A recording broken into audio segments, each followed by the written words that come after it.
Hello, this is Mary Taylor with Better Day Consulting. I just want to bring you guys a little quick video um, about the FICO score and how the percentages are broken down on the pie chart. So we'll talk about how the credit pie chart is broken down. You have your Vantage score versus your FICO score. So your Vantage score is more like the Android, and they deal with like Capital One and Credit Karma. So when you see this, you score on Credit Karma, you say, "Wow, I got an 800 credit score or 750 credit score." Well, actually, your credit score is not even that high, because Credit Karma is like a marketing platform, and anytime that you click on one of those links to apply for a Credit Karma gets paid for it. So the FICO score is more like the Apple, and it deals with stuff like your mortgages. When you go pull your mortgage for a credit report, and you done already looked at your Vantage score and you think you're qualified, well, when they pull your FICO score, you may not be qualified anymore based on the score differences. So the purpose of this video is we're going to talk about the FICO score and how it's widely used, and we're going to have it broken down into 5 different categories. So the first category is the biggest one, is the payment history. And have you made your payments on time? Did you pay your bills on time? And if not, were you late? Do you have any charge offs? Do you have any collections? All of that affects your payment history. The amount owed is 30%. And what is the balance that you owe on all your credit cards? What kind of type of utilization are you using on your card? Are you over the limit on your card? Your credit history, the length, how long you had your credit for, how long you had this particular card for, 1 year, 6 months, 20 years, and that's 15% of your score. Your new credit and your inquiries falls in the 10% category, as well as how many requests that you asked for, how many times you apply for credit, and how much new credit that you have on your report. And the types of credit is your credit mix. It's like mortgages, car notes, student loan, revolving credit is big in that area too. So the total points that you can have is 550, and that adds up all the percentage for each category. You have 300 base points, which you get a total of 850 points. So if somebody says, "Oh, I got an 850 credit score," then they at the max of the scores that they can get. So your payment history is 35%, which is 192 points. 192.50 points. The amount that you owe, your utilization is 30%, and that's 165 points in that category. For your length of credit history, that's 82%, 82.5%, and it's at 15%. And your new credit or your inquiries is 10%, and that makes up 55 points in your score. Same thing for the credit mix and the types of credit, which is 10%, which make up 55 points in your score. So how do we arrive at these points? Well, we took the 550, the max points that you can earn, and divided by the percentage in each category. So, for instance, if payment history is 35%, then we divided that by 550, which is 192. And we did the same thing for each category: 30% on the utilization, which came out to 165, 15% on length of credit history, 8250, credit mix at 10% at 55, and also um, the new inquiries at 55 points. So you see the percentage total up to be 100%, and those points total up to be 550 points. So let's talk about your payment history a little bit. So have you paid your bills on time? This is what makes up your payment history. Have you paid your bills on time?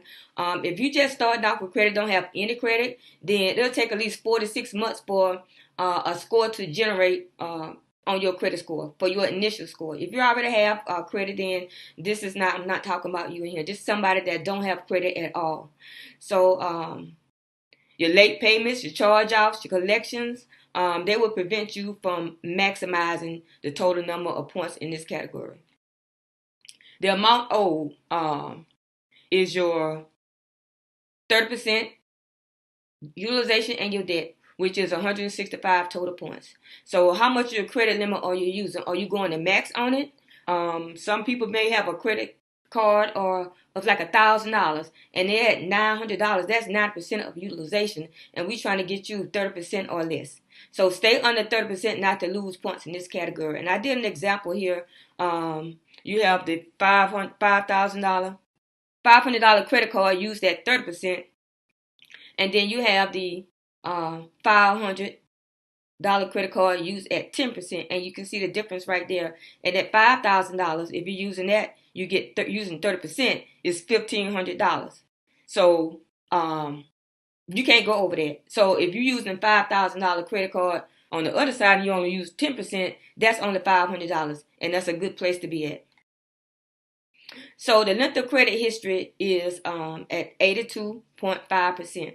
So it talks about how long you had each account, for each account that you have. So what's the average age of your accounts? For instance, if you have an account with 10 years on and you have an account with 2 years on it, you only have those two accounts on your credit report, then they take the average of those two, they add them together, which is 12 years, and take the average of those two accounts, and it comes up to be 6 years. So the average age of your account is 6 years, would be 6 years for that example.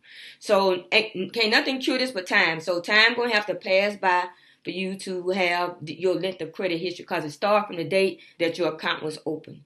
So if your account is open today, then a year from now, it'll have 1 year of credit history on there. And a lot of times, creditors, when you get denied credit, they say lack of credit history. That's one of the things that they talk about, because you don't have enough credit established to get their account. And student loans are probably the most oldest account some people have on their credit report, because a lot of people go to school and they get these loans and they are deferred, so they don't have any payments on it. And the loan could be 5 and 6 years old, and you don't establish that good payment history. So you don't want to delete those, especially if they have good payment history on them.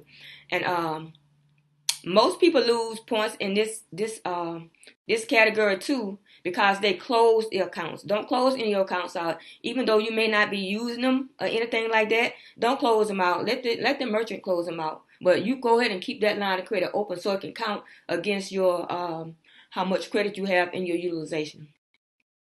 So your new credit and your inquiries. A lot of people rack up a whole lot of inquiries, which plummet their score. They can lose up to 55 points in this category.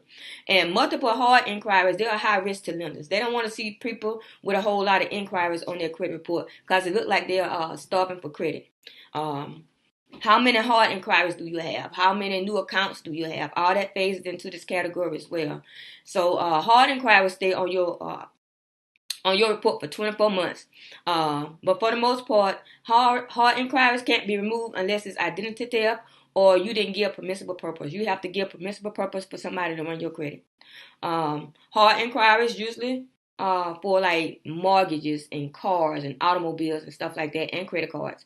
So soft inquiries are pulled for a review. So any of your creditors can pull your credit report as a soft inquiry just to see how you paying your bills, because they may want to also extend you a credit line increase, or if they see that you done spending too much, they may want to decrease your credit line. So and also potential creditors look at your credit report as well to see can they offer you credit.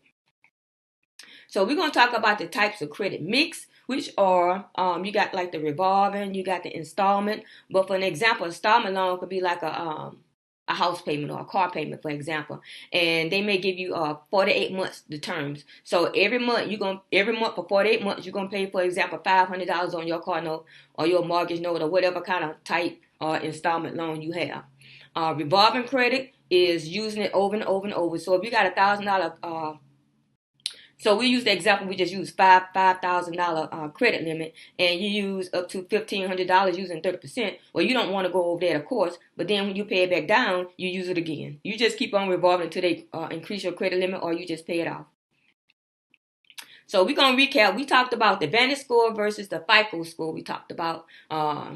We went over the 5 categories of the FICO score. We talked about the base points, which is 300, and the max points that you can obtain with your credit is 550 points. And we talked about how many points are in each category, and we talked about how the points are calculated. And we talked about the 10% versus 30% utilization.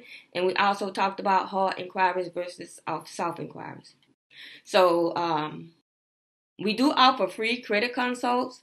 You can go to this link here, creditconsult.betterdayconsulting.com, so we can kind of see where you are in your credit and see what needs to happen. My name is Mary Taylor, Better Day Consulting and Credit Repair. If you want your credit fixed, put Mary Taylor in the mix. Thank you.